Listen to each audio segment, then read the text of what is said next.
ದಿನಾಚರಣೆಯಂದು ರಸ್ತೆ ಕಾರ್ಮಿಕರಿಗೆ ವೇತನ ಸಹಿತ ರಜೆ ಕೊಡದೆ ದುಡಿಸಿ ದರ್ಪ ಮೆರೆದ ಹಿರೇಬಾಗೇವಾಡಿ ಟೋಲ್ ಮಂಡಳಿ. ಮೇ 1ನೇ ತಾರೀಕು ವಿಶೇಷದ ಬಗ್ಗೆ ಎಲ್ಲರಿಗೂ ಗೊತ್ತಿದೆ.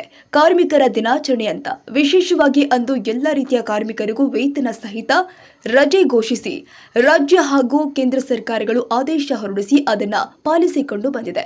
ಇದಕ್ಕೆ ಸ್ಪಂದನೆ ಮಾಡಿ ಎಲ್ಲ ಸರ್ಕಾರಿ ಹಾಗೂ ಖಾಸಗಿ ಕಂಪನಿಗಳು, ಏಜೆನ್ಸಿಗಳು ಆ ನಿಯಮವನ್ನು ಪಾಲಿಸಿಕೊಂಡು ಬಂದು ಮೇ 1ರ ಕಾರ್ಮಿಕರ ದಿನಾಚರಣೆಯಂದು ತನ್ನಲ್ಲಿ ಕೆಲಸ ಮಾಡುವ ಎಲ್ಲ ಕಾರ್ಮಿಕರಿಗೂ ವೇತನ ಸಹಿತ ರಜೆ ಕೊಡುತ್ತಾ ಬಂದಿದೆ.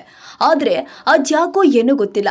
ರಾಷ್ಟ್ರೀಯ ಹೆದ್ದಾರಿಯಲ್ಲಿ ಬರುವ ಹಿರೇಬಾಗೇವಾಡಿ ಟೋಲ್ ವ್ಯಾಪ್ತಿಗೆ ಬರುವ ರಸ್ತೆ ಸ್ವಚ್ಛತೆ ಕಾರ್ಮಿಕರಿಗೆ ಇದೇ ಮೇ 1ನ ಕಾರ್ಮಿಕ ದಿನಾಚರಣೆಯಂದು ವೇತನ ಸಹಿತ ರಜೆ ಕೊಡಿದೆ ಸತಾಯಿಸಿ ಬಿಸಿಲಲ್ಲಿ ದುಡಿಸಿಕೊಂಡಿರುವ ಘಟನೆಯನ್ನ ನಮ್ಮ ನ್ಯೂಸ್ ಸಮೂಹದ ರಾಜ್ಯ ಉಪಸಂಪಾದಕ ಬಸವರಾಜು ಬೆಳಕಿಗೆ ತೆಗೆದುಕೊಂಡು ಬಂದಿದ್ದು, ಮೇ 1ರಂದು ಹಿರೇಬಾಗೇವಾಡಿ ಟೋಲ್ ಮೂಲಕ ಎಂಕೆ ಹುಬ್ಬಳ್ಳಿ ಮಾರ್ಗದ ಮಧ್ಯೆ ರಾಷ್ಟ್ರೀಯ ಹೆದ್ದಾರಿಯಲ್ಲಿ ಕೆಲಸ ಮಾಡ್ತಾ ಇದ್ದ ಸ್ವಚ್ಛತಾ ಕಾರ್ಮಿಕರನ್ನ ಇದರ ಬಗ್ಗೆ ಕೇಳಿದಾಗ ಅವರಿಗೆ ಕನಿಷ್ಠ ಇದರ ಬಗ್ಗೆ ಅರಿವೇ ಇಲ್ಲದಿರುವುದು ನೋಡಿದ್ರೆ ಬಹುಶಃ ಏನೋ ಅರಿಯದ ಸ್ವಚ್ಛತೆ ಕಾರ್ಮಿಕರ ಮುಗ್ಧ ವ್ಯಕ್ತಿತ್ವವನ್ನು ದುರುಪಯೋಗ ಪಡಿಸಿಕೊಂಡು ಹಿರೇಬಾಗೇವಾಡಿ ಟೋಲ್ ವ್ಯವಸ್ಥಾಪಕ ಮಂಡಳಿಯವರು ಹಾಗೂ ಕಾರ್ಮಿಕ ಪೂರೈಕೆದಾರ ಏಜೆನ್ಸಿಗಳು ದರ್ಪ ಮೆರೆದಿರುವ ಘಟನೆ ನಡೆದಿದ್ದು, ಲೋಕಸಭಾ ಚುನಾವಣೆ ಹಿನ್ನೆಲೆ ಈ ಸುದ್ದಿ ತುಂಬಾ ತಡವಾಗಿ ಪ್ರಕಟಣೆ ಮಾಡ್ತಾ ಇದ್ದು, ಇದರ ಮುಂದುವರೆದ ಭಾಗವಾಗಿ ನಮ್ಮ ನ್ಯೂಸ್ ಸಮೂಹದ ರಾಜ್ಯ ಉಪಸಂಪಾದಕ ಬಸವರಾಜ್ ಬೆಳಗಾವಿ ವಲಯದ ಕಾರ್ಮಿಕ ಇಲಾಖೆಯ ಉಪ ಆಯುಕ್ತ ನಾಗೇಶ್ ಅವರೊಂದಿಗೆ ಈ ಸಮಸ್ಯೆ ಬಗ್ಗೆ ಅಭಿಪ್ರಾಯ ಸಂಗ್ರಹ ಮಾಡಿ ಬೆಳಕು ಚೆಲ್ಲುವ ಕೆಲಸ ಮಾಡಿದ್ದಾರೆ.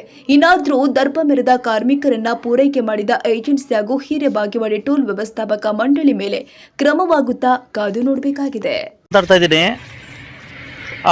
ನಾನು ಹಿರೇಬಾಗೇವಾಡಿಯಿಂದ ದಾಟಿ ಬರ್ತಾ ಇದ್ದೆ. ಇವತ್ತು ಒಂದು ರೀತಿ ಕಾರ್ಮಿಕ ದಿನಾಚರಣೆ. ಸಮಸ್ತ ಕಾರ್ಮಿಕರು ವರ್ಷ ಪೂರ್ತಿ ಕಷ್ಟಪಟ್ಟಿರ್ತಾರೆ. ಎಲ್ಲರೂ ಸಹ ಒಂದು ರೀತಿ ಒಂದು ದಿವಸ ಆದರೂ ಸ್ವಲ್ಪ ರೆಸ್ಟ್ ತಗೊಳ್ಳಿ ಅಂತ ಹೇಳ್ಬಿಟ್ಟು ಸರ್ಕಾರ ಕಾರ್ಮಿಕ ಇಲಾಖೆ ಇದು ಮಾಡ್ತು. ಆದರೆ ಪಾಪ ಇಲ್ಲಿ ನೋಡಿ, ಈಗ ಹಿರೇಬಾಗೇವಾಡಿ ಟೋಲವರು ಇವೆಲ್ಲ ಟೋಲ್ದೆ ಹಿರೇಬಾಗೇವಾಡಿ ಟೋಲು ಇದರಿಂದನೇ ಇದು ಮಾಡ್ತಾವ್ರೆ ಅನಿಸುತ್ತೆ, ರಸ್ತೆಯಲ್ಲೇ ಕೆಲಸ ಮಾಡ್ತಾವ್ರೆ. ಪಾಪ ಇವ್ರಿಗೆ ಒಂದು ರಜೆ ಇಲ್ಲ. ಆ್ಯಕ್ಚುಲಿ ಕಾರ್ಮಿಕ ದಿನಾಚರಣೆ ದಿವಸ ವೇತನ ಸಹಿತ ರಜೆ ಕೊಡ್ತಾರೆ. ಆದರೆ ಪಾಪ ಇಲ್ಲಿ ಇವ್ರಿಗೆ ರಜೆನೂ ಕೊಟ್ಟಿಲ್ಲ. ಮತ್ತು ವಿಶೇಷವಾಗಿ ಒಂದು ರೀತಿ ಪಾಪ ಇವ್ರಿಗೆ ಯಾವುದೇ ರೀತಿ ಇದು ಇಲ್ಲ. ಕೇಳಿದ್ರೆ ಪಾಪ ನಮಗೇನು ಗೊತ್ತಿಲ್ಲ ಸರ್ ಅಂತ ಬಹುತೇಕ ಪಾಪ ಮುಗ್ಧ ಒಂದು ರೀತಿ ಕಾರ್ಮಿಕರಿದ್ದಾರೆ.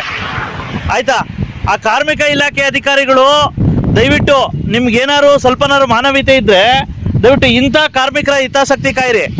ಹೆಸ್ರಿಗೆ ಮಾತ್ರ ಕಾರ್ಮಿಕ ದಿನಾಚರಣೆ ಮಾಡ್ತಿರಲ್ಲ ಮೇ 1. ಇಲ್ಲಿ ನೋಡಿ, ಕೆಲಸ ಮಾಡ್ತಾ ಇರ್ತಕ್ಕಂಥ ನಾನು ತೋರಿಸ್ತಾ ಇದ್ದೀನಿ. ಆಯಿತಾ,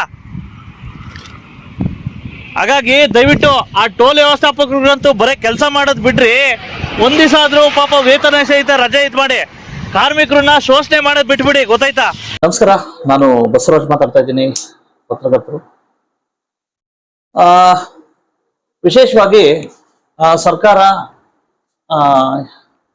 ಕಳೆದ ಒಂದು 5 ವರ್ಷಗಳ ಹಿಂದೆ ಒಂದು ಆದೇಶ ಹೊರಡಿಸುತ್ತೆ. ವಿಶೇಷವಾಗಿ ನಮ್ಮ ದೇಶದ ಆಸ್ತಿಗಳಲ್ಲಿ 3 ಜನ ಒಂದು ರೀತಿ ವರ್ಗದವರು ಇಂಪಾರ್ಟೆಂಟು.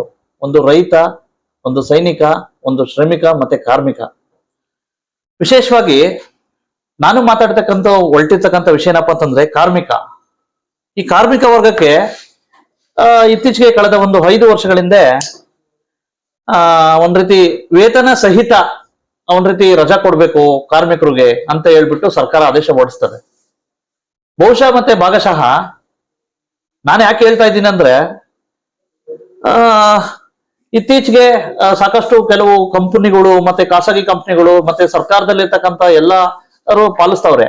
ಆದ್ರೆ ಆ ರಸ್ತೆ, ವಿಶೇಷವಾಗಿ ಹೈವೇಲಿ ಒಂದು ನಿರ್ವಹಣೆ ಮಾಡೋದಕ್ಕೆ ಎಲ್ಲ ಕಡೆ ಟೋಲ್ ಅಂತ ಇಟ್ಟಿದೆ, ಟೋಲ್ ಸಂಗ್ರಹ ಮಾಡೋದಕ್ಕೆ.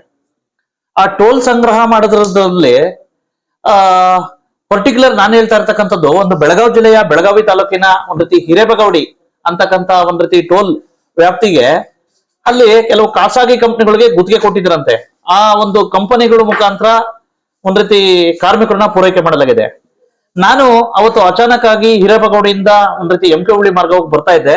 ಅವತ್ತು ಮೇ 1ನೇ ತಾರೀಕು. ಬಹುಶಃ ನಿಮ್ಗೆಲ್ಲರಿಗೂ ಗೊತ್ತಿದೆ, ಮೇ 1ನೇ ತಾರೀಕು ಅಂದ್ರೆ ಒಂದ್ ರೀತಿ ಕಾರ್ಮಿಕ ದಿನಾಚರಣೆ ಅಂತ. ಏನಪ್ಪಾ ಅಂತಂದ್ರೆ, ಕಾರ್ಮಿಕ ದಿನಾಚರಣೆ ದಿವಸ ವೇತನ ಸಹಿತ ರಜೆ ಕೊಡ್ಬೇಕು. ಪ್ರತಿ ವರ್ಷನೂ ತುಂಬಾ ಕಷ್ಟಪಟ್ಟಿರ್ತಾರೆ. ಪ್ರತಿ ವರ್ಷದಲ್ಲೇ ಈ 364 ಜನ ಕಷ್ಟಪಟ್ಟಿರ್ತಾರೆ.